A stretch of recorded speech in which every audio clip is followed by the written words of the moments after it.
Good evening everybody. सबको आज की शाम हम आमंत्रित करते हैं जूम मीट में। और जैसा मैंने आपको भेजा था कि आज विशेष हमारे बीच में brother Alan Goodwin from Mumbai. He is a wonderful teacher of the word of God. मेरे जीवन के लिए भी ये बहुत एक आशीष का कारण बने हैं। और मैं आज विश्वास करता हूँ जब लोग जुड़ेंगे इनके द्वारा, जब प्रभु वचन की सेविकाई करेगा, आप निस्संदेह आशीषित होंगे। मैं इतना जानता हूं कि he has a special anointing to teach the word of God.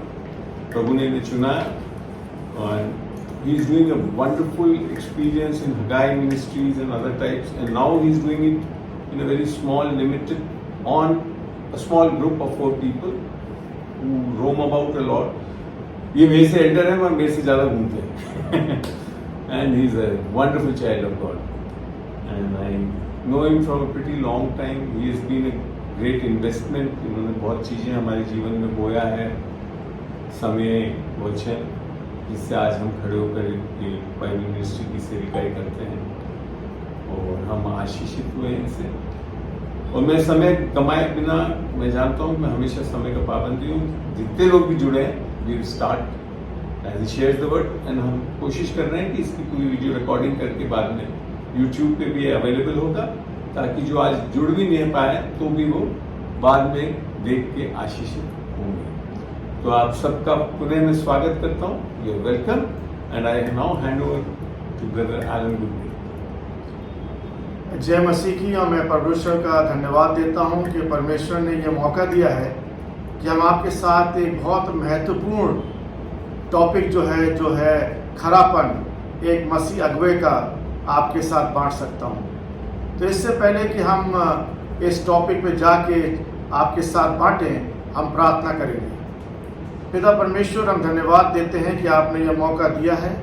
यह आपका वचन है, आपके लोगों के लिए, आपके समय में, आपकी महिमा के लिए। पिता परमेश्वर, हम खाली बोलने वाले हैं। आपकी पवित्र आत्मा का अभिषेक हो पिता परमेश्वर, ताकि जो भी वचन लोगों तक पहुंचता है आपकी पवित्र आत्मा के द्वारा पहुंचे। और हम प्रार्थना करते हैं कि हम जब वचन सुनते हैं उस पर करने वाले भी बने पिता परमेश्वर, ताकि हम वचन के द्वारा और आशीष पा सके और दूसरों तक पहुंचा सके इस वचन को, ताकि पिता परमेश्वर आपका नाम ऊंचा हो सके। ये प्रार्थना उद्धारकर्ता प्रभु यीशु के नाम में करते हैं, सुनो, ग्रहण करें। आमीन आमीन आमीन। आज का ये जो टॉपिक है ये हमारे लिए बहुत महत्वपूर्ण होता है, क्योंकि एक अगुवा जो होता है उसका खरापन जो है प्रभु के लिए भी बहुत महत्वपूर्ण है। इंटेग्रिटी हमारे जीवन के लिए एक अंदरूना, अंदर की बात है, बाहर की बात नहीं है, अंदर की बात है। तो आज हम देखेंगे कि बाइबल हमारे लिए क्या बोलती है इंटेग्रिटी के ऊपर, और हम कुछ आयतें देखेंगे जो हम उनको समझेंगे और उसको समझ के फिर हम आगे बढ़ेंगे। तो पहली आयत हम देखेंगे नीति वचन उसका 11वां अध्याय, और तीसरी आयत में देखिए वहाँ कैसे लिखा है। 11वां नीति वचन उसका 11वां अध्याय, 11वां और तीसरी आयत में देखिए क्या लिखा है। आपकी स्क्रीन पे आएगा वो, आप पढ़ेंगे उसको और आप देखिए वहाँ पे क्या लिखा हुआ है। उसमें बड़ी सफाई से लिखा हुआ है कि कैसे एक खरापन जो है, खरा इंसान है, अपनी खराई के अनुसार अगुवाई पाता है, खराई के अनुसार अगुवाई पाता है। लेकिन जो खराई में नहीं चलता है वो कभी भी आगे नहीं बढ़ सकता, क्योंकि उसका मन कपट है। तो ये वचन कह रहा है, मैं नहीं कह रहा हूं। जब आप पढ़ेंगे इसको और आगे देखेंगे तो आपको समझ में आएगा। दूसरा वचन है नीति वचन 10:9। देखिए 10:9 में भी परमेश्वर बहुत अद्भुत बात कर रहे हैं, क्योंकि जब हम देखते हैं इस वचन को तो लिखा हुआ है जो खराई से चलता है वो निडर चलता है।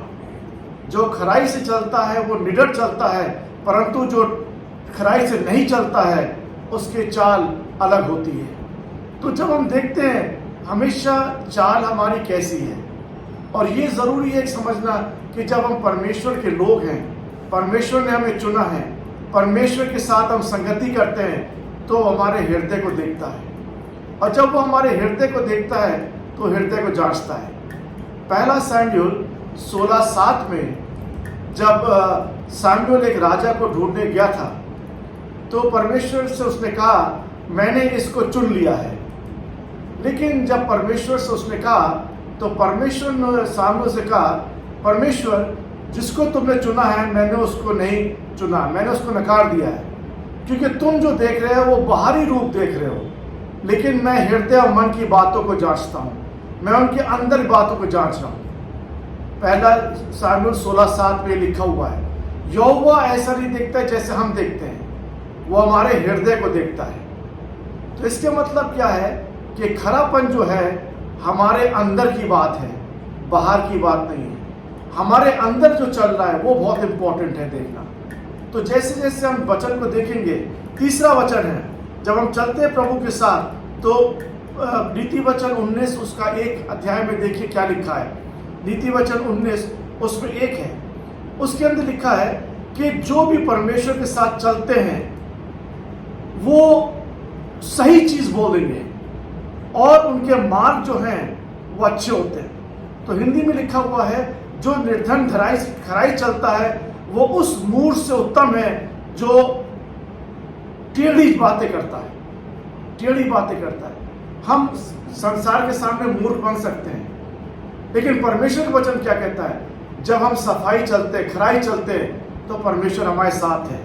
उसके बाद देखेंगे कि क्या और कह रहा है। खोलेंगे भजन नीति वचन 20:7 में देखिए क्या लिखा हुआ है। नीति वचन उसका 20वां अध्याय 7वीं आयत में देखिए लगता है, वो व्यक्ति अपनी सत्यनिष्ठा, वो व्यक्ति अपनी सत्यनिष्ठा पर चलता है, उससे पुत्र जो हो उसके पीछे चलते हैं वो धन्य है। क्योंकि कौन धन्य है, जो लोग उस पर चलते हैं।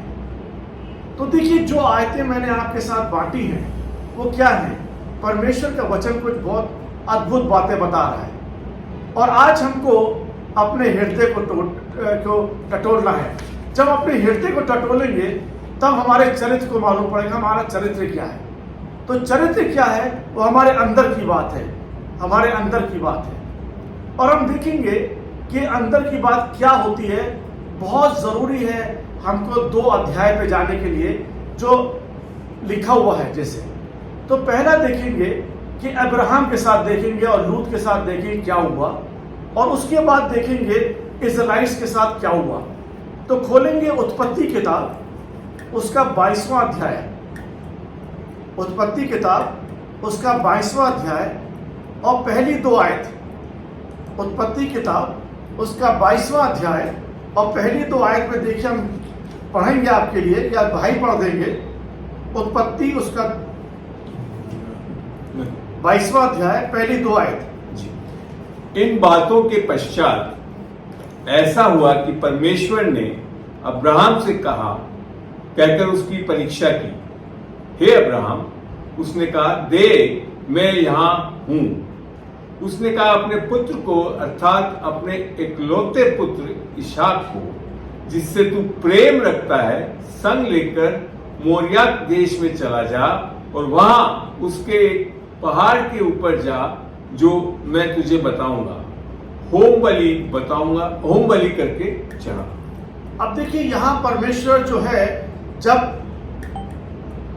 अब्राहम 75 साल का था तब परमेश्वर ने उससे कहा था कि मैं तुम्हें एक पुत्र दूंगा, और यहां जब अब्राहम 100 साल का हुआ तब परमेश्वर ने उसको एक पुत्र दिया। अब जब उसको एक पुत्र दिया, परमेश्वर कुछ सालों के बाद कह रहा है अब्राहम से कि तुम जाके अब इस जो इसहाक है उसको होम बलि कर चढ़ा दो। अब देखिए कितनी मुश्किल बात है ये कि एक अपने परमेश्वर एक पिता से कह रहे हैं जिसका बच्चा 100 साल जब वो थे तब हुआ, उससे कहता है जाके इसको होम बलि चढ़ा दे। अब आप सोचिए इब्राहिम के हृदय में क्या बात चल रही होगी, इब्राहिम के मन में क्या बात चल रही होगी। लेकिन इब्राहिम ने परमेश्वर की बात को माना, और जब परमेश्वर की बात को माना, बाइबल में कहीं नहीं लिखा है कि कहीं उसने परमेश्वर से वाद विवाद किया, उसने कहीं वाद विवाद नहीं किया।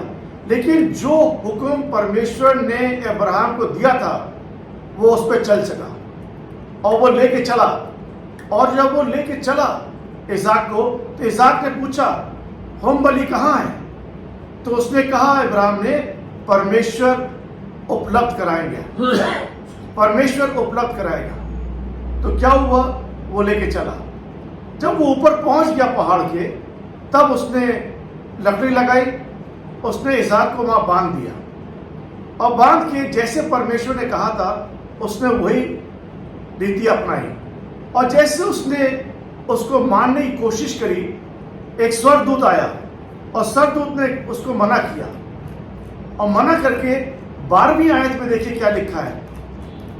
उसके उत्पत्ति के 12वीं आयत में देखिए बहुत अच्छी चीज लिखी है कि उस यहाँ लिखा है, जी हाँ, उसने कहा उस लड़के पर हाथ मत बढ़ा और ना उसे कुछ कर, क्योंकि तूने जो मुझसे अपने पुत्र वरन अपने इकलौते पुत्र को भी नहीं रख छोड़ा, इससे मैं अब जान गया हूं कि तू परमेश्वर का भय मानता है।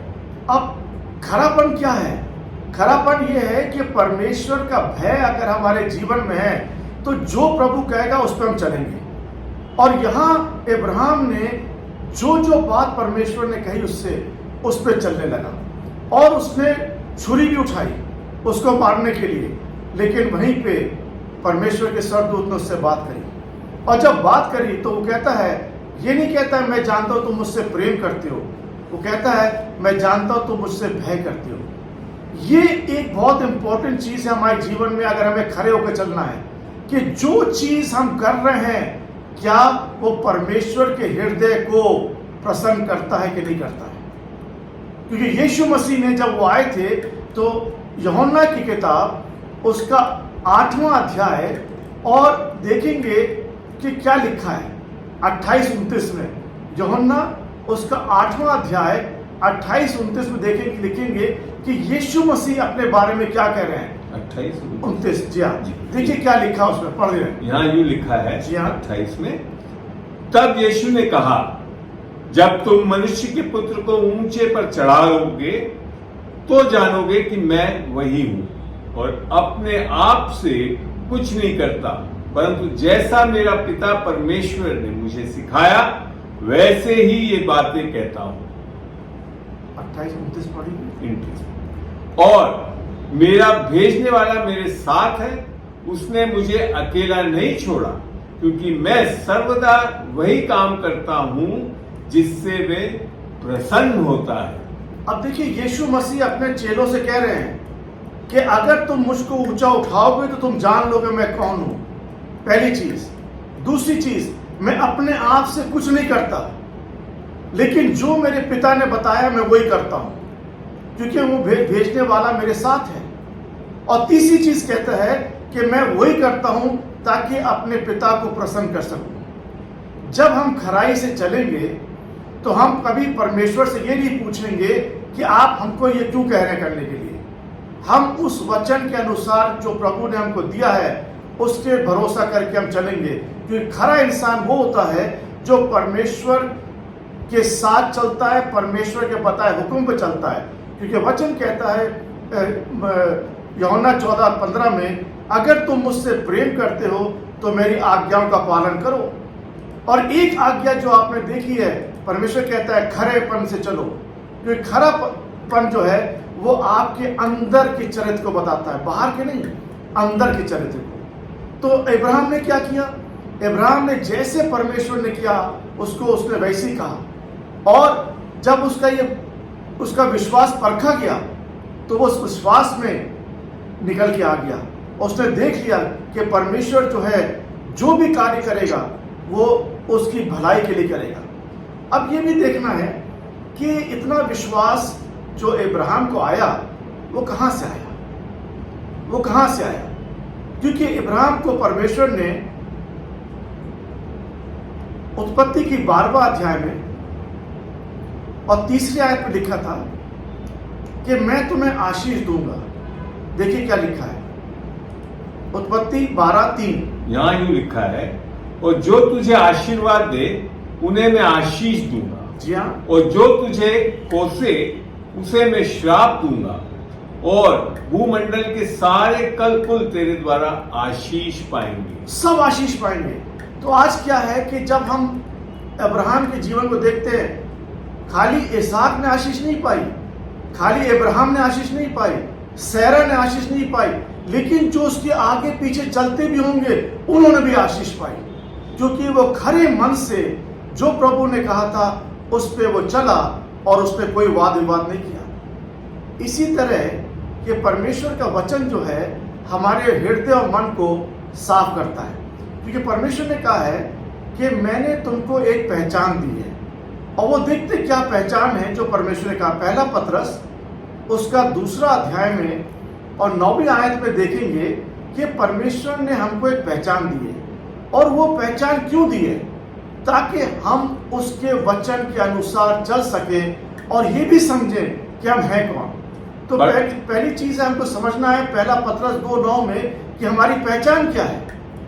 मैं पढ़ता हूं इसको। पर तुम एक चुना हुआ वंश हो और राजपदधारी, याजकों का समाज और पवित्र लोग और परमेश्वर की निज प्रजा हो, इसलिए कि जिसने तुम्हें अंधकार में से अपनी अद्भुत ज्योति में बुलाया है उसके गुण प्रकट करो। उसके गुण प्रकट करो। तो आप समझिए कि आज हमारी जो पहचान है वो बहुत बड़ी पहचान है, और जब हम इस पहचान के साथ चलते हैं तो परमेश्वर का जो वचन है वो हमारे हृदय को छूता है, हमारे हृदय में बसता है, हमारे मन में बसता है, ताकि हम वही कर सकें जिसके द्वारा हम अनंत जीवन पा चुके हैं, प्लस बहुत आयत का जीवन पा चुके हैं, जैसे यूहन्ना 10:10 बोलता है। ठीक है, तो आज जब हमारी पहचान ये है तो अब्राहम की पहचान है। अब अब्राहम भी परमेश्वर के साथ चलता था, अब्राहम परमेश्वर का दोस्त था, अब्राहम परमेश्वर से बातचीत करता था। तो जो परमेश्वर ने उसको कहा, क्यों कहा? परमेश्वर ये देखना चाहता था कि क्या अब अब्राहम इज़ाक को पहला स्थान दे रहा है कि फिर भी या मुझको पहला स्थान दे रहा है। क्योंकि बहुत सी बार होता है बच्चों की ममता में पेरेंट्स जो हैं वो बच्चों को पहले देख लगते हैं, लेकिन यहाँ क्या हुआ? प्रभु उसको परख रहा है। और जब प्रभु परख रहा है तो क्यों परख रहा है? क्योंकि उसको एक ऐसी चीज बताई थी परमेश्वर ने जिसके द्वारा वो सही में परखा जा सके। तो याकूब की किताब उसका पहला अध्याय 2, 3, 4 में देखेंगे कि जब वो परखा गया और जब हम परखे जाते हैं तो क्या अंतर है। याकूब की किताब उसका पहला अध्याय 2, 3, 4 में देखिए क्या लिखा है। यहाँ यूं लिखा है, जी हाँ, हे मेरे भाइयों, जब तुम नाना प्रकार की परीक्षाओं में पड़ो, जी हाँ, तो उसको पूरा आनंद की बात समझो, ये जान के कि तुम्हारे विश्वास के परखे जाने से धीरज उत्पन्न होता है। पर धीरज को अपना पूरा काम करने दो कि तुम पूरे और सिद्ध हो जाओ और तुम में किसी बात की घटी न रहे। तो खरा मन और खरा हृदय और खरा इंसान वो होता है कि उसके जीवन में कोई घटी नहीं होना चाहिए। और घटी कब होती है? जब हम खरे मन से चलते नहीं हैं।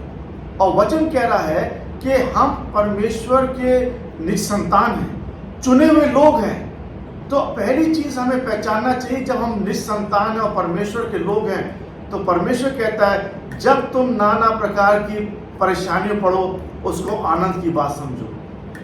यही हुआ अब्राहम के साथ। उसने कभी परमेश्वर से वाद विवाद नहीं किया, उसने जो भी करना था उसने किया। परमेश्वर क्या परखना चाह रहा था? परमेश्वर परखना चाह रहा था उसके हृदय की बातों को, ताकि वो देखना चाहता था कि क्या वो इसाक को पहला स्थान दे रहा है या परमेश्वर को पहला स्थान दे रहा है। और यहाँ उसने पहला स्थान परमेश्वर को दिया। जब परमेश्वर साथ बात करता था प्रभु को पहला स्थान देता था। जब इसाक हो गया और जब ये बादशाह हुआ तो पहला स्थान प्रभु को दिया और प्रभु ने उसको आशीष दी उसके बाद इसाक के द्वारा। तो क्या हुआ? परमेश्वर ने उसको दूसरों के लिए एक आशीष का कारण बना दिया। अब एक दूसरी कहानी देखते हैं, निर्गमन की किताब उसका 17 अध्याय। यहां पे इजराइल के लोग हैं। निर्गमन की किताब उसका 17 अध्याय और पहली और दूसरी आयत पे देखिए क्या लिखा हुआ है। निर्गमन की किताब उसका 17 अध्याय पहली दूसरी आयत में देखिए क्या लिखा है। जो भी अभी जुड़ रहे हैं कृपया करके अपने माइक को म्यूट कर लें ताकि उनकी आवाजें नहीं आए। ठीक है? प्लीज म्यूट कर लें जो भी हैं। ओके, 17 का 1 और 2 देखते हैं। जी, निर्गमन यहाँ यूं 17 लिखा 1 और 2। निर्गमन 17:1 में यूं लिखा है, जी हाँ। फिर इजराइलियों की सारी मंडली सीन नामक जंगल से निकल चली और यहोवा की आज्ञा अनुसार कूच करके रपीदीम में अपने डेरे खड़े किए और वहां उन लोगों को पीने का पानी न मिला। 2 नंबर भी, इसलिए वे मूसा से वाद विवाद करके कहने लगे, हमें पीने का पानी दे। मूसा ने उनसे कहा, तुम मुझसे क्यों वाद विवाद करते हो और यहोवा की परीक्षा क्यों करते हो? अब यहां देखिए कि परमेश्वर अब यहां इजराइल को परख रहा है और यहां लोग भी परमेश्वर को परख रहे हैं। और इजराइल को परमेश्वर लाया बाहर वहां से और एक ऐसी जगह खड़ा कर दिया जहां पानी नहीं है।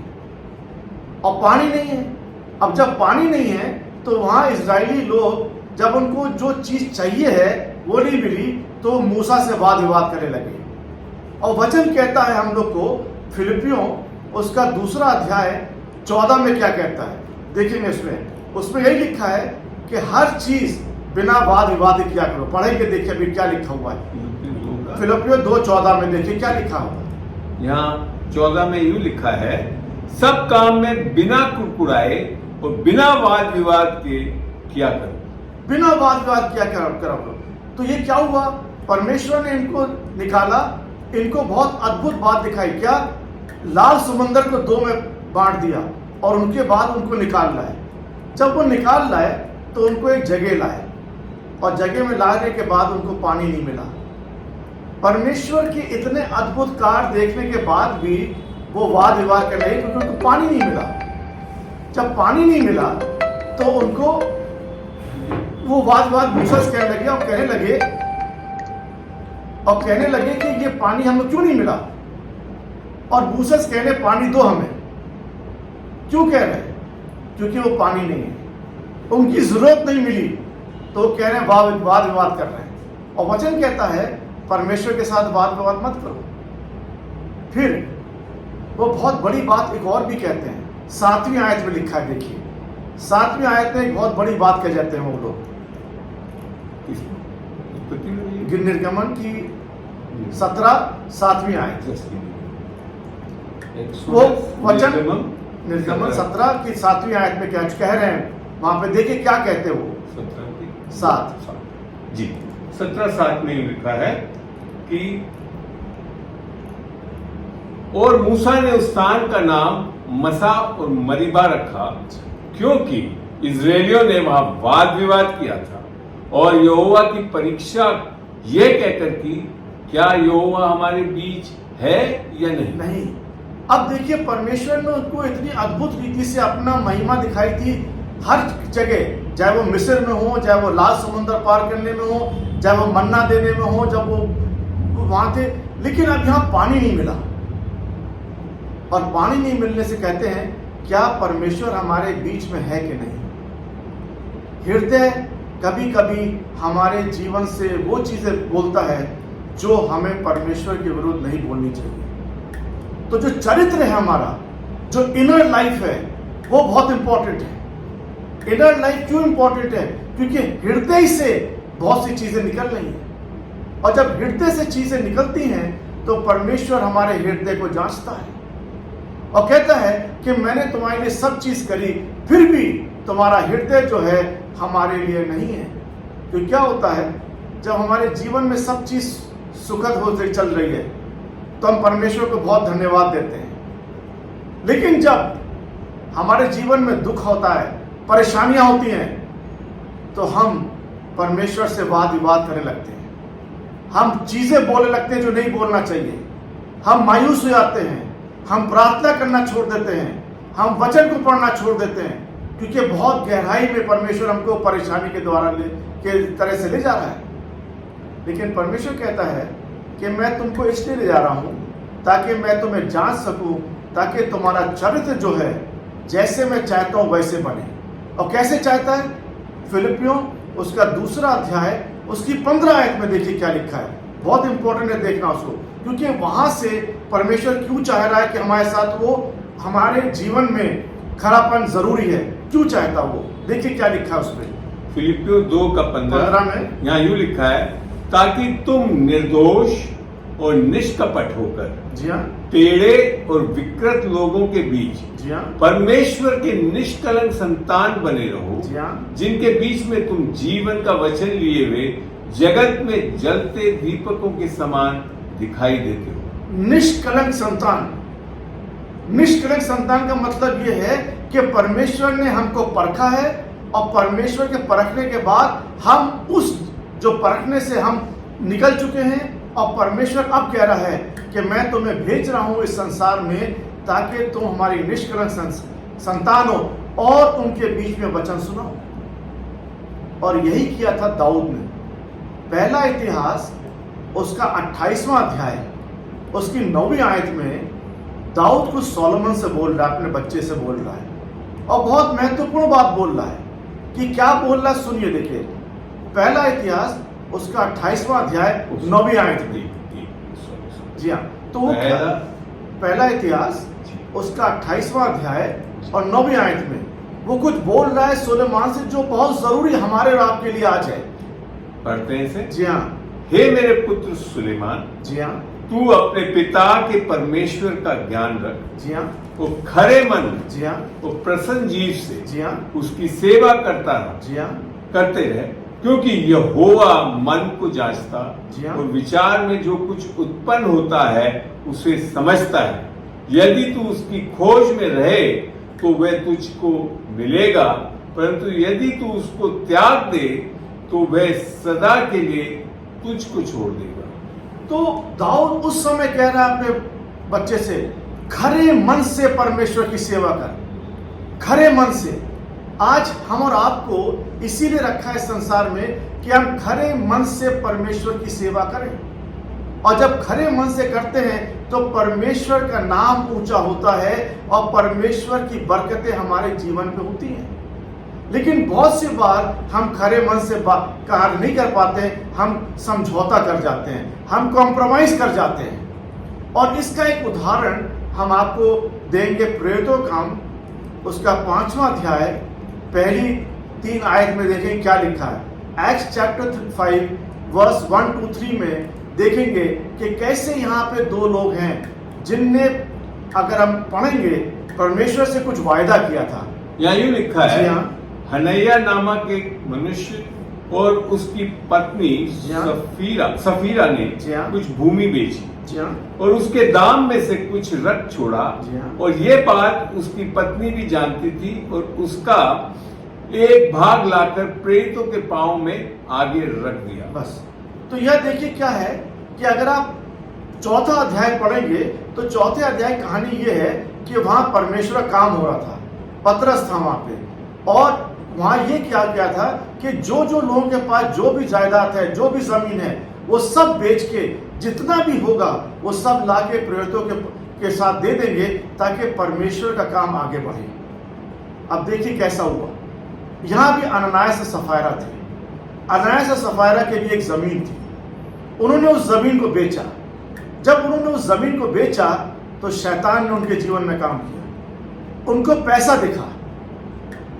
हृदय की बात है, अंदर की बात है। तो क्या हुआ, पैसा दिखा, और उन्हें वायदा किससे किया था? परमेश्वर से किया था कि जो भी कुछ होगा हम ला के रखेंगे। उन्होंने देखा और फिर उसमें से कुछ कुछ रखा और कुछ दे दिया। आगे क्या बोल रहा है पतरस, देखिए उनसे। परंतु पतरस ने कहा, जी हाँ, हे हनैया, शैतान ने तेरे मन में ये बात क्यों डाली है कि तू पवित्र आत्मा से झूठ बोले और भूमि के दाम में से कुछ रख छोड़े। अब देखिए पतरस को मालूम है कि ये जो है लाए नहीं है पूरा, और वो कह रहे हैं कि आपने पवित्र आत्मा से कैसे झूठ बोला, क्योंकि जो भी हम करते हैं, जो भी वायदा करते हैं परमेश्वर से, वो पवित्र आत्मा जो हमारे अंदर रहती है उसके साथ करते हैं। प्रभु यीशु हमारे अंदर है पवित्र आत्मा के द्वारा, और जब हम कोई वायदा कर रहे हैं तो परमेश्वर के साथ कर रहे हैं। और यह अननायास से समझा और सफायर समझा कि किसको मालूम होगा कि हमने क्या किया है। लेकिन जैसे मैंने कहा आपसे, परमेश्वर हृदय और मन की बात को जांचता है। खरापन यही है एक अगुवे का।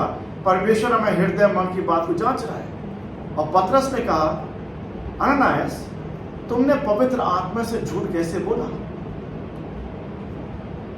और ये देखिए आगे पढ़ेंगे क्या लिखा है। जब उसने कहा कि झूठ कैसे बोला, तब पतरस ने क्या कहा? मैं पढ़ रहा हूँ 4वीं आयत। जब तक वह तेरे पास रही, जी हाँ, क्या तेरी न थी? और जब बिक गई तो उसकी कीमत क्या तेरे वश में न थी? जी हाँ, तूने ये बात अपने मन में क्यों सोची? जी हाँ। तूने मनुष्य से नहीं परंतु परमेश्वर से झूठ बोला है। तो क्या करते हैं? खराबपन क्या है कि जब हम कुछ करते हैं परमेश्वर के लिए, जब हम कुछ चलते हैं वचन पे, तो पूरे मन से पूरे हृदय चलना चाहिए। अधूरा नहीं है, अधूरापन नहीं है, पूर्ण है। तो क्या होता है जब हम परमेश्वर से के साथ वायदा करते हैं, कुछ उसको बोलते हैं कि हम ये करेंगे आपके लिए, और फिर नहीं करते हैं तो गिर जाते हैं। और यहीं पे हमारे जीवन में खरे मन के लिए पैसा जो है वो एक बहुत बड़ी प्रॉब्लम है, समस्या है। हम पैसे को बहुत अहम देते हैं और खरे मन से, खरेपन से चल नहीं पाते हैं, क्योंकि पैसा हमारे लिए बहुत जरूरी है इस संसार में। और हम पैसे को पहला स्थान देते हैं, क्योंकि हम और भी आगे देखेंगे कि कैसे कैसे लोग पैसे में गिर चुके हैं। और जब हम देखते हैं तो खरे मन से हम कुछ पूछने आते हैं परमेश्वर से, लेकिन जब वो हमसे कुछ कहता है हम उस पर नहीं चलते हैं। मरकुस उसका 10वां अध्याय देखेंगे आप लोग। ये भी एक बहुत बड़ी कहानी है, मरकुस उसका 10वां अध्याय। और यहाँ पे एक नौजवान इंसान है, एक नौजवान इंसान है। मरकुस 10 में 17 आयत से 22 आयत तक देखेंगे, और उसके मैं आपको थोड़ा सा संक्षेप में बताता हूँ। अब एक आदमी 10 का 17 पढ़ेंगे पहले। और जब वह निकलकर मार्ग में जाता था तो एक मनुष्य उसके पास दौड़ता हुआ आया और उसके आगे घुटने टेककर उससे पूछा, हे उत्तम गुरु, अनंत जीवन का अधिकारी होने के लिए मैं क्या करूं? बस। तो एक इंसान प्रभु यीशु के सामने दौड़ता आया, उसने घुटने टेक दिए और उसने कहा, अनंत जीवन पाने के लिए मैं क्या करूं? ये सबसे महत्वपूर्ण प्रश्न है आज के लिए। लेकिन एक इंसान दूसरे इंसान के पास दौड़ता कब जाता है? एक इंसान दूसरे इंसान के सामने घुटने कब टेकता है? आप सोचिए। और ये इंसान परमेश्वर के पास दौड़ता हुआ गया, उसने घुटने टेके और घुटने टेक के पूछने लगा, उत्तम गुरु, अनंत जीवन पाने के लिए मैं क्या करूं? इसने ये प्रश्न पूछा। यीशु का जवाब क्या था? देखिए नेक्स्ट वर्स में यीशु ने क्या? यीशु ने उससे कहा, जी हाँ, तू मुझे उत्तम क्यों कहता है? जी हाँ, कोई उत्तम नहीं, केवल एक, अर्थात परमेश्वर। बस। अब यहां पे देखिए यीशु मसीह खुद कह रहे हैं कि तुम मुझे उत्तम क्यों कह रहे हो? क्योंकि कोई उत्तम नहीं है, केवल परमेश्वर। बहुत सी बार अगर हमारे पास अच्छी नौकरी है, हमारे पास जमीन है, जायदाद है, सब चीज है, हम अपने आप को दूसरों से अच्छा समझने लगते हैं, अपने आप को उत्तम समझने लगते हैं। और यहां परमेश्वर का पुत्र कह रहा है कि तुम मुझे उत्तम क्यों कह रहे हो? यह सबसे बड़ी चीज है। खरे मन और खरापन की सबसे बड़ी चीज यही है, क्योंकि वो मांगने आया अनंत जीवन और परमेश्वर से कह रहा उत्तम गुरु। लेकिन परमेश्वर कह रहे हैं, यीशु मसीह कह रहे हैं, तुम मुझे उत्तम क्यों कह रहे हो? अगर हमारे पास और आपके पास कोई लोग जो हैं आए और हमारी बड़ाई करें, हम सोचते हैं हम बहुत बड़े लोग हैं, हम सोचते हैं कि हम इनसे अच्छे लोग हैं, हम सोचते हैं कि हम बहुत सी चीजें जानते हैं जो ये नहीं जानते। लेकिन परमेश्वर नहीं कहता ये। परमेश्वर कहता है कि तुम मुझे उत्तम गुरु मत कहो, खाली एक ही उत्तम है, वो है परमेश्वर। तो आज हमारे जीवन के अंदर ये इंपॉर्टेंट बात है कि अगर हमारे जीवन में, हृदय में ऐसा कुछ है तो हमें उसे निकाल देना चाहिए, तभी हम खरेपन से चल सकेंगे। फिर परमेश्वर ने उससे कहा तुम उत्तम। फिर उसके बाद उसने उसे हुक्म दिए। देखिए क्या लिखा है, क्या क्या हुक्म दिए उसको। 19 आयत में ये लिखा है तू आज्ञाओं को तो जानता है, जी हाँ, हत्या न करना, व्यभिचार न करना, चोरी न करना, झूठी गवाही न देना, छल न करना, अपने पिता और अपनी माता का आदर करना। बस अब देखिए वो 10 हुक्म में से उसने पहले 4 नहीं बताए, प्रभु ने पहले जो आखिरी 6 हैं वो बताए, क्योंकि पहले 4 जो है परमेश्वर के लिए हैं, आखिरी 4 है वो हमारे आप के लिए हैं। और उसने ये बताया प्रभु ने उसको, प्रभु से वो क्या कह रहा है, जवाब देखिए क्या देता है, बहुत उत्तम जवाब दे रहा है।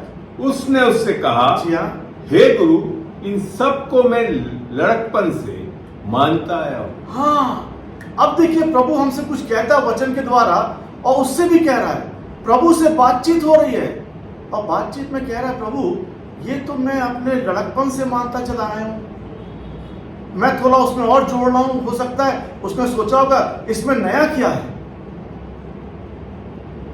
ये तो मैं लड़कपन से मानता चला आया हूं। ठीक है, तो नेक्स्ट आयत में देखिए परमेश्वर ने कैसे देखा उसकी तरफ, यीशु ने उस पर दृष्टि करके उससे प्रेम किया। जी हाँ, और उससे कहा, जी हाँ, तुझ में एक बात की घटी है, जी हाँ, जो कुछ तेरे है उसे बेचकर गरीबों को दे दे। बस प्रभु ने हमारे जीवन में देखा कि 99% सब सही है, लेकिन उसके जीवन में कहा तुम्हारे जीवन में एक घटी है। क्या घटी है? जो तुम्हारे पास है, जो तुम्हारी जायदाद है, सब जाके गरीब को दे दो, आओ आओ मेरे पीछे हो लो। देखिए क्या हुआ उसके बाद, और तुझे स्वर्ग में धन मिलेगा। जी हाँ, और आकर मेरे पीछे हो ले। उसके बाद 22 में क्या कहता है, इस बात से उसके चेहरे पर उदासी छा गई और वह शोक करता हुआ चला गया, क्योंकि वह बहुत धनी था। अब देखिए वो आया था कुछ मांगने प्रभु से, प्रभु मैं क्या करूं अनंत जीवन पाने के लिए, और जब प्रभु ने उसको बताया वो शोक करता चला गया, क्योंकि वो बहुत धनी इंसान था। हमारे और आपके जीवन में भी ये कहानी है, हम पैसे से बहुत प्रेम करते हैं, और जब पैसे से हम प्रेम करते हैं तो खरे मन से नहीं चल सकते, और जब खरे मन से चलते हैं तो जैसे जैसे परमेश्वर बताता है वैसे वैसे हमें करना चाहिए, क्योंकि वचन जो है हमारे लिए बहुत बहुमूल्य वचन है। और जब वो चला गया तब परमेश्वर भी समझ गया कि लोग जो हैं पैसे से प्रेम करते हैं, और तभी पहला तीमुथियों उसका 6वां अध्याय और 10वीं आयत में तीमुथियों बहुत अच्छी चीज लिखता है। पहला तीमुथियों उसका 6वां अध्याय 10वीं आयत में पैसे के बारे में लिखता है, किस तरह पैसा हमारे मन को, हमारे हृदय को जकड़ा रहता है। यहाँ यूं लिखा है, क्योंकि रुपए का लोभ सब प्रकार की बुराइयों का जड़ है, जिसे प्राप्त करने का प्रयत्न करते हुए कितने ने विश्वास से भटककर अपने आप को विभिन्न प्रकार के दुखों से छलनी बना लिया है। पैसे का लोभ, पैसे का लोभ, पैसा गलत नहीं है, उसका लोभ गलत है। जैसे मैं आपको उदाहरण देता हूं, एक छुरी है आपके किचन में, छुरी से आप सब्जी भी काट सकते हैं, छुरी से आप किसी का मर्डर भी कर सकते हैं। तो छुरी खराब नहीं है, उसका इस्तेमाल करना खराब है। इसी तरह से खरापन जो है हमारे जीवन के अंदर इसलिए होना चाहिए क्योंकि खरापन जो है, खरा मन जो है, खरा हृदय जो है, हम आपको प्रभु के वचन के अनुसार चलाता है। और कहता है वचन 1 तीमुथियों 6:6 में, बहुत अच्छी चीज लिखी है प्रभु ने। 1 तीमुथियों 6:6 में क्या कहता है? वो ये कहता है, पढ़ दीजिए भैया।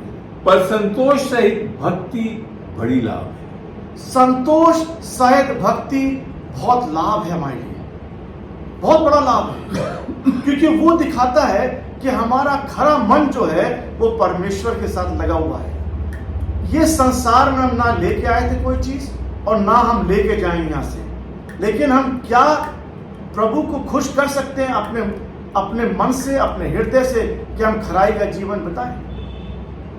और जब हम प्रभु के साथ खराई से चलते हैं तो प्रभु हमारे जीवन में बहुत अद्भुत कार्य करते हैं। और ये हम देखेंगे एक और वचन से, लेकिन उससे पहले हम जाएंगे भजन संहिता 41 उसका 12वीं आयत में। देखिए क्या लिखा है भजन संहिता 41 उसकी 12वीं आयत में, और यहाँ बहुत खूबसूरती से लिखने वाला कुछ बोल रहा है। देखिए क्या लिखा है, यहाँ यूं लिखा है, और मुझे तू खराई से संभालता और सर्वदा के लिए अपने सम्मुख स्थिर करता है। हाँ, खराई से संभालता है।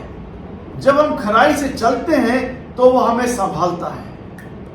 और मैं अपने जीवन की एक आपको सच्चाई बताना चाहता हूं यहाँ पे, ताकि आपको मालूम पड़े कि जब हम परमेश्वर की खराई चलते हैं तो परमेश्वर हमारे लिए क्या क्या नहीं कर देता है।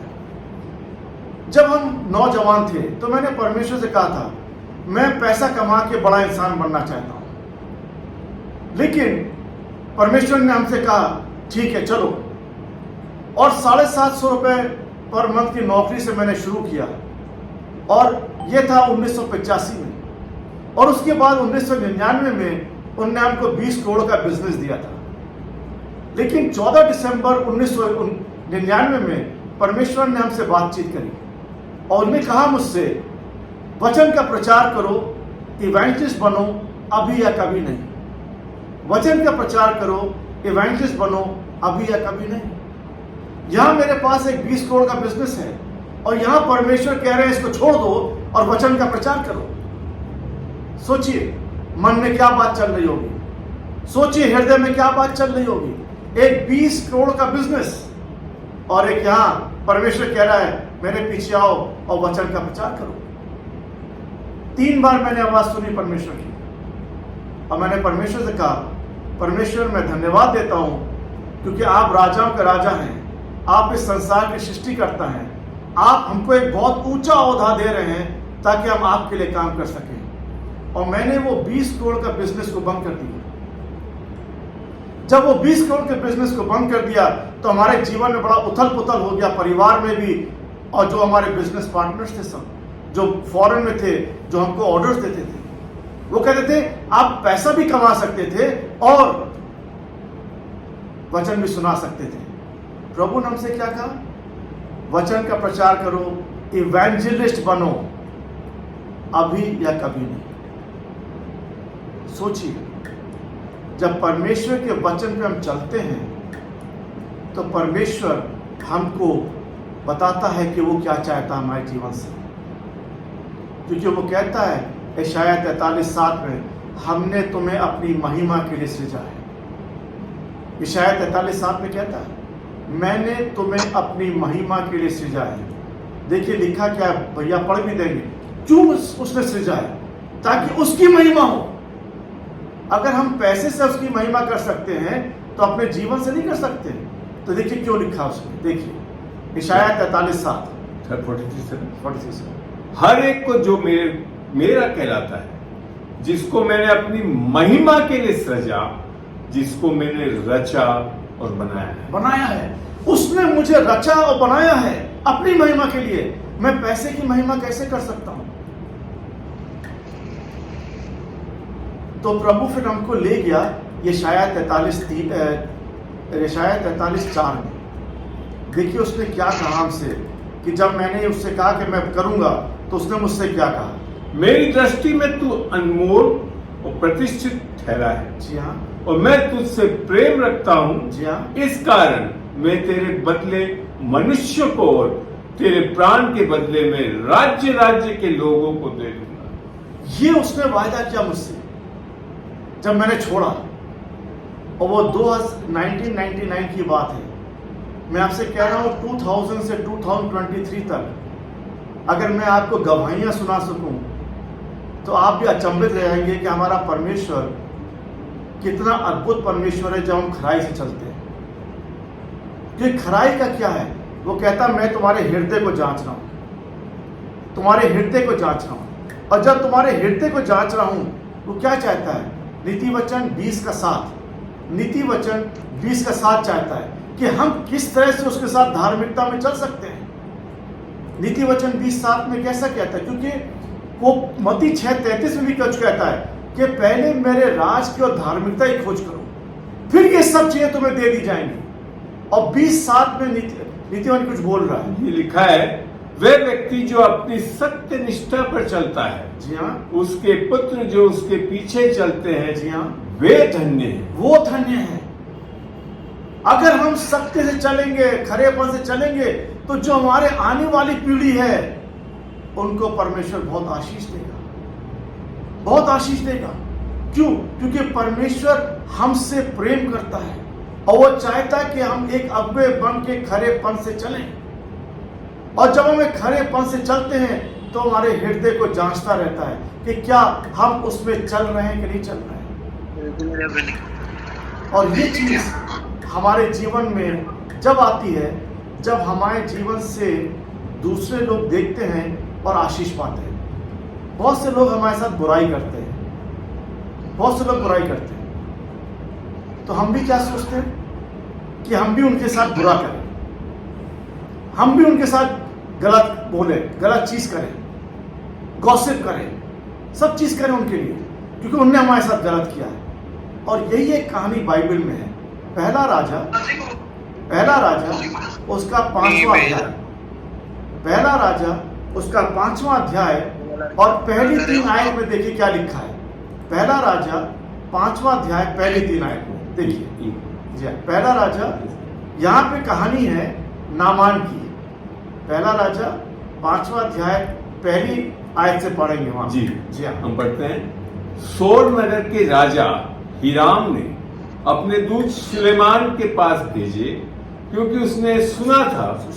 दूसरा राजा, इट इज सेकंड, दूसरा राजा 5, सॉरी, दूसरा राजा 5वां अध्याय 5वां अध्याय 1 से। जी हाँ, जी, यहाँ इस प्रकार से लिखा है, आराम के राजा का नामान नामक सेनापति अपने स्वामी की दृष्टि में बड़ा और प्रतिष्ठित पुरुष था, क्योंकि यहोवा ने उसके द्वारा अरामियों को विजयी किया था और वह शूरवीर था परंतु कोढ़ी था। यहाँ पे एक इंसान है, व्यक्ति है नामान, जो अपने राजा के लिए बहुत शूरवीर था और उसने बहुत से युद्ध जीते थे उसके लिए, लेकिन क्या था, वो कोढ़ी था। नेक्स्ट वर्ष में देखिए क्या लिखा है, दूसरी आयत में, वो कोढ़ी था। उसके बाद क्या हुआ?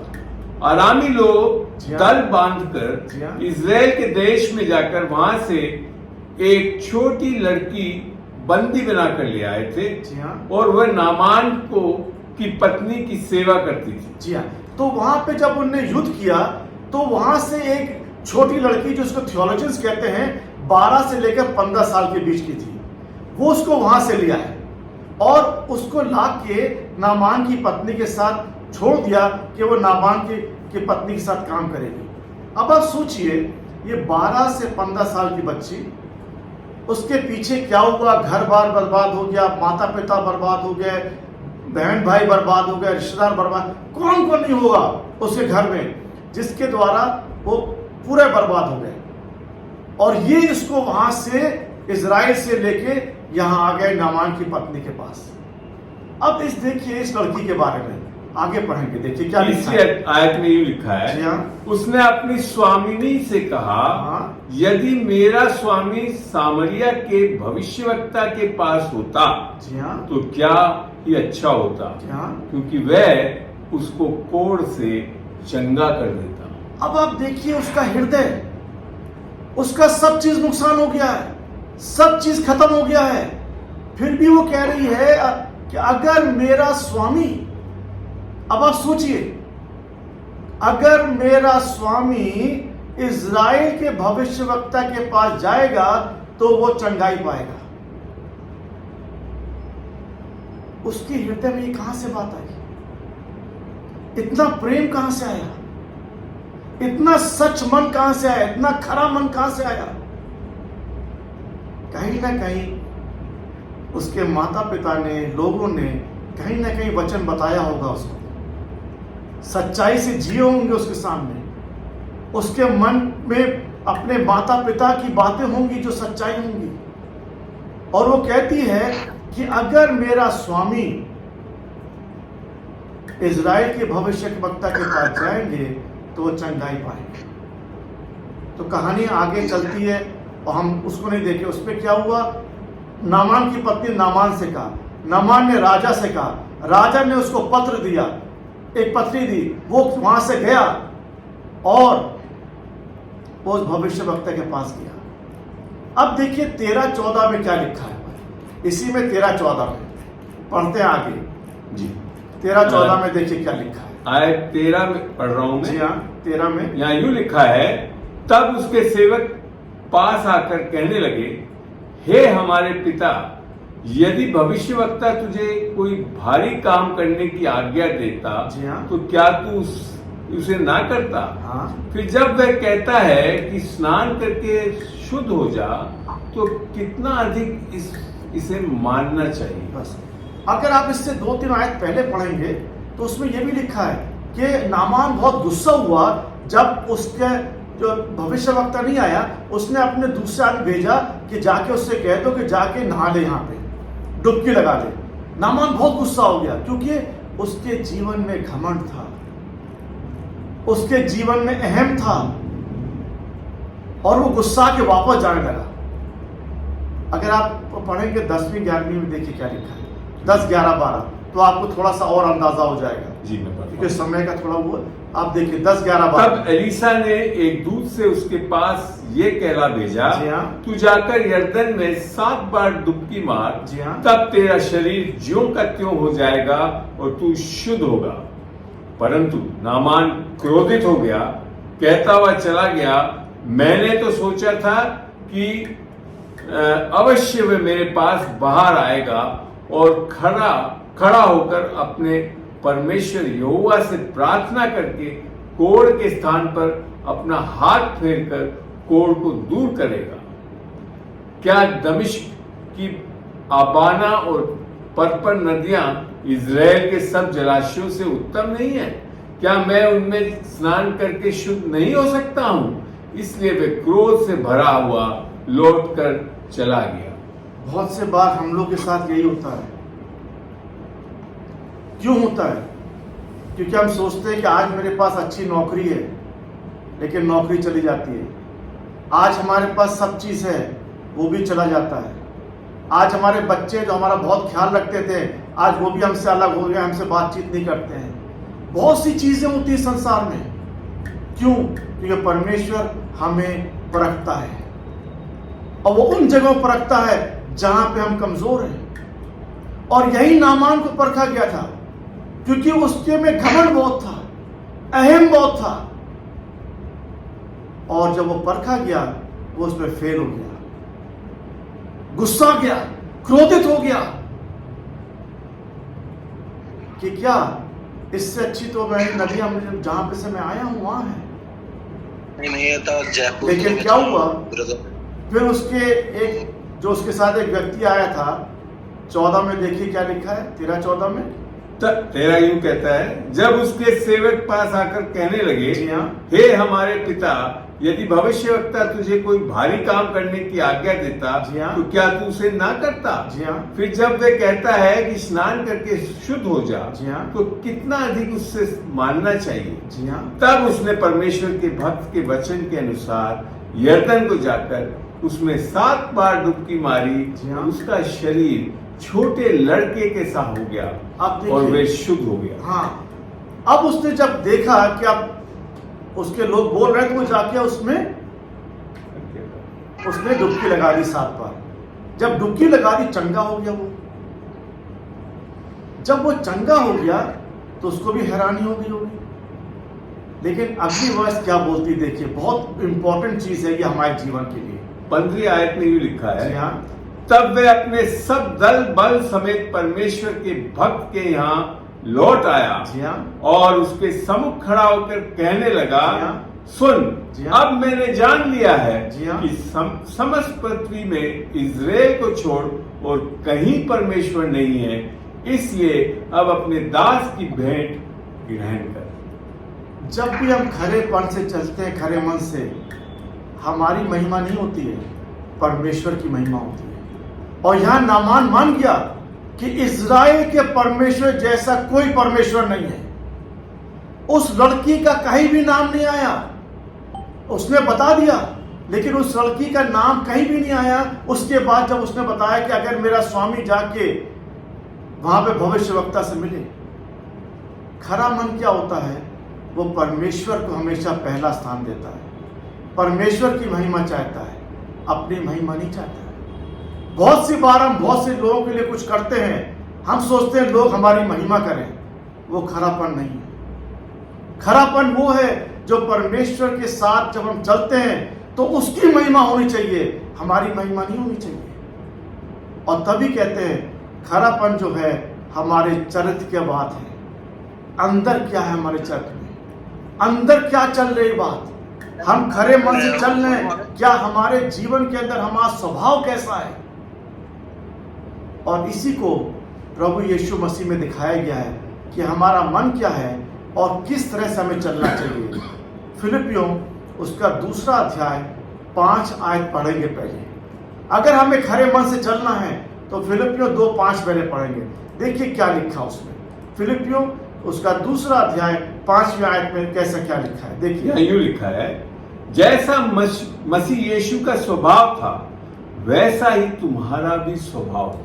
जैसे मसीह का स्वभाव है वैसे हमारा स्वभाव हो, तभी हम खरे मन चल सकते हैं। और स्वभाव क्या है, 6, 7 और 8 में जो 4 चीजें लिखी हैं देखेंगे हम लोग। 6 में देखिए क्या लिखा है, जिसने परमेश्वर के स्वरूप में होकर भी हाँ। परमेश्वर के तुल्य होने को अपने वश में रखने की वस्तु न समझा, जी हाँ, वरन अपने आप को ऐसा शून्य कर दिया हाँ। और दास का स्वरूप धारण किया और मनुष्य की समानता में हो गया, जी हाँ, और मनुष्य के रूप में प्रकट होकर जी हाँ। अपने आप को दीन किया, जी हाँ। और यहाँ तक आज्ञाकारी रहा जी हाँ। कि मृत्यु, हाँ, क्रूस की मृत्यु भी सह ली। जब हम खरे मन से चलते हैं तो यीशु मसीह का ये स्वभाव हमारे सामने होना चाहिए। पहले उसमें दास की भावना दिखाया, दूसरा वो शून्य बना। उसने ये नहीं कहा मैं खुदा का बेटा हूं तो मैं सबसे अव्वल हूं, नहीं, वो शून्य बना। तीसरा वो दीन बना। चौथा वो आज्ञाकारी बना जो पिता चाहता था। ये 4 चीजें हमारे जीवन में बहुत जरूरी हैं जब हम परमेश्वर के साथ चलते हैं खरे मन से। और खरापन आज अगुओं के लिए बहुत जरूरी है कि अगर हम अच्छे खरे अगुए हैं तो हमारे द्वारा बहुत से लोग आशीष पाते हैं। बहुत से लोगों को दिखता है कि प्रभु यीशु मसीह हमारे जीवन में जीवित हैं, क्योंकि हम अपने आप को शून्य कर देते हैं। हमारे जीवन में दास की भावना आ जाती है, हमारे जीवन में दीनता आ जाती है, और हमारे जीवन में आज्ञाकारिता आ जाती है। तो आज अगर हम खरे मन से चलेंगे प्रभु के साथ तो ये 4 चीजें हमारे जीवन से झलकेंगी। लेकिन अगर हम नहीं चलेंगे खरे मन से और खरेपन से तो ये चीजें हमारे जीवन में नहीं झलकेंगी, क्योंकि परमेश्वर कहता है कि तुम दीन बनो, तुम आज्ञाकारी बनो, तुम दास, तुम्हारे जीवन में दास की भावना होनी चाहिए। तुम्हें शून्य बनना है अगर तुम्हें मेरे लिए काम करना है। अगर तुम मेरे हुक्म पर चलोगे तो तुमको यह बनना है। लेकिन क्या होता है, हम इसमें नहीं चल पाते हैं। और परमेश्वर कहता है क्यों नहीं चल पाते हो, क्योंकि तुम्हारे जीवन में घमंड है, अहम है, और भी बहुत सांसारिक चीजें हैं। नीति वचन उसका 6 अध्याय और 16 से 19 में पढ़ेंगे कि प्रभु क्या कहता है, किन चीजों से वो बैर रखता है, किन चीजों से उसे पसंद नहीं है हमारे जीवन में। नीति वचन 6 अध्याय 16 से 19 में देखिए क्या लिखा हुआ है। नीति वचन 6 16 से 19 में बहुत अहम बातें लिखी हुई हैं। यहाँ यूं लिखा है, 6 वस्तुओं से यहोवा बैर रखता है, वरन 7 हैं जिनसे उसको घृणा है, अर्थात घमंड से चढ़ी हुई आंखें, झूठ बोलने वाली जीभ और निर्दोष का लहू बहाने वाले हाथ, अनर्थ कल्पना करने वाले मन, बुराई करने को वेग से दौड़ने वाले पांव, झूठ बोलने वाले साक्षी और भाइयों के बीच में झगड़ा उत्पन्न करने वाले मनुष्य। तो ये परमेश्वर कह रहा है कि मैं इससे घृणा करता हूं। और अगर हम इसमें पड़े हैं तो हम खरे मन से प्रभु के साथ नहीं चल रहे हैं, खरेपन से नहीं चल रहे हैं। तो आज जब हम देखेंगे, क्योंकि टाइम कम है, हम इसलिए देख रहे हैं कि एक खरा मन क्या होता है। जो अंदर है वही बाहर है। जैसे हम अंदर हैं वैसे बाहर हैं। इसका मतलब क्या है कि हम नकाब नहीं पहने हुए हैं। घर में कुछ और है, ऑफिस में कुछ और है, सोसाइटी में कुछ और है, दोस्तों के बीच में कुछ और है। ऐसे नहीं है। परमेश्वर के साथ अगर हमें चलना है तो जैसे हम परमेश्वर के साथ चलेंगे वैसे दूसरों के साथ चलेंगे, तो हमारा अंदर का जीवन है वो बाहर दिखेगा। फिर हमारा विश्वास और व्यवहार परमेश्वर के ऊपर और लोगों के साथ वही होगा जैसे परमेश्वर चाहता है। हमारा विश्वास और व्यवहार, क्या हम सही में विश्वास करते हैं परमेश्वर पे? जैसे वचन कहता वैसे विश्वास करते हैं? लेकिन कभी कभी हम पूर्ण विश्वास नहीं करते हैं। हम प्रार्थना करते हैं, परमेश्वर ने उसका जवाब नहीं दिया। 25 दिन हो गए, 30 दिन हो गए, 50 दिन हो गए। हम परमेश्वर से पूछते हैं, परमेश्वर तो हमारी प्रार्थना का जवाब ही नहीं दे रहे। ये विश्वास नहीं है। परमेश्वर जानते हैं कि कब तुमको इस जो तुमने प्रार्थना की उसकी जरूरत कब है, वो खुद जानता है। क्योंकि जब हम विश्वास करते हैं कि हर चीज में परमेश्वर है, तो हमें विश्वास करना चाहिए हर जरूरत को भी परमेश्वर पूरा करता है। तो विश्वास है और हमारे व्यवहार है, हमारे शब्दों और हमारे तरीकों पर वो विश्वास दिखाता है। हमारे शब्द क्या है, किस तरह से हम बोलते हैं, उन शब्दों का कैसा लोग पर असर पड़ता है, किस तरीके से हम अपने आप को दूसरे के सामने रखते हैं, किस तरह से बात करते हैं हम, वो हमारे जीवन को दिखाता है। क्योंकि क्या होता है, हम बहुत सी चीज लीडरशिप पढ़ाते हैं लोगों को, तो वो कहते हैं कि जो हम कम्युनिकेट करते हैं दूसरों को, जो हम बात करते हैं दूसरे को, कभी कभी हमारा बॉडी लैंग्वेज बहुत एग्रेसिव हो जाता है। बॉडी लैंग्वेज कब अग्रेसिव होता है? जब हमारे दिमाग में झूठ हो, जब हमारे दिमाग में गुस्सा हो, या कोई भी ऐसी चीज हो। लेकिन खरे मन से जो चलेगा, परमेश्वर उसके मन और हृदय को शांत रखता है, शांत रखता है, और उसके द्वारा हमारा दृष्टिकोण जो है वो परमेश्वर की ओर लगा रहता है, ताकि जो भी चीज हम करें हम सच्चाई से करें। हम आपको आखिरी उदाहरण देके बंद करेंगे, और ये भी बाइबल से है। लूका उसका 5वां अध्याय, उसकी पहली 4 आयत पढ़ेंगे। लूका उसका 5वां अध्याय पहली 4 आयत में यहाँ पे एक व्यक्ति है पतरस, और देखिए क्या हो रहा है। लूका उसका 5वां अध्याय पहली 4 आयत पढ़ेंगे। यहाँ यूं लिखा है, जब भीड़ उस पर गिरी पड़ती थी और परमेश्वर का वचन सुनती थी, और वह गनेशरत की झील के किनारे पर खड़ा था, तो ऐसा हुआ कि उसने झील के किनारे 2 नावें लगी हुई देखी, और मछुए उन पर से उतरकर जाल धो रहे थे। उन नावों में से एक पर, जो शमौन की थी, चढ़कर उसने उसके विनती की कि किनारे से थोड़ा हटा ले चल। तब वह बैठकर लोगों को नाव पर से उपदेश देने लगा। जब वह बातें कर चुका तो शमौन ने से कहा, गहरे में ले चल और मछलियां पकड़ने के लिए अपने जाल डालो। शमौन ने उसको उत्तर दिया, हे स्वामी, हमने सारी रात मेहनत की और कुछ न पकड़ा, तो भी तेरे कहने से जाल डाल दूंगा। जब उन्होंने ऐसा किया तो क्या हुआ, देखिए यहाँ पे प्रभु ने पहले वचन सुनाया, और वचन सुनाने के बाद उसने पतरस से कहा कि तुमने जो ये जाल बंद साफ कर रहे हो, अब जाल डालो। तो शमौन ने उससे कहा कि पूरी रात हमने पकड़ने की कोशिश की, लेकिन कोई मछली नहीं पकड़ी मैंने। और पतरस क्या था? एक बहुत बड़ा मछुआरा था, और उसने कहा कि मैंने रात भर ये काम किया है, लेकिन कोई मछली नहीं पकड़ी। यीशु ने उससे कहा, एक बार जाल डालो, डालो। उसने परमेश्वर के वचन पे भरोसा किया। होता क्या है, हम परमेश्वर के वचन को पढ़ते हैं भरोसा करते हैं लेकिन एक्शन में ही डालते हैं, पढ़ते हैं, जानते हैं, अध्ययन करते हैं, लेकिन उसको पूरा नहीं करते हैं। अगर शमौन पतरस जो है अगर जाल नहीं डालता तो मछली नहीं पकड़ता। यीशु ने कहा कि तुम डालो, तो उसने कहा क्योंकि आप कहते हैं। यीशु से कहा उसने क्योंकि आप कहते हैं। जब उसने ये कहा आप कहते हैं तो मैं फिर डालता हूं। उसने डाला जाल को, और जब डाला तो 153 मछली पकड़ी। उसको यही नहीं अंदाजा कैसे उसको खींच के लाएं, क्यों इतनी मछलियों में उसका जाल ही फटने लगा। उसने दूसरे नाव से लोगों को बुलाया और जाल खींच के लाया। क्यों? क्योंकि उसने वचन के ऊपर जो प्रभु ने कहा था उसको एक्शन में डाला, उस पर अमल किया।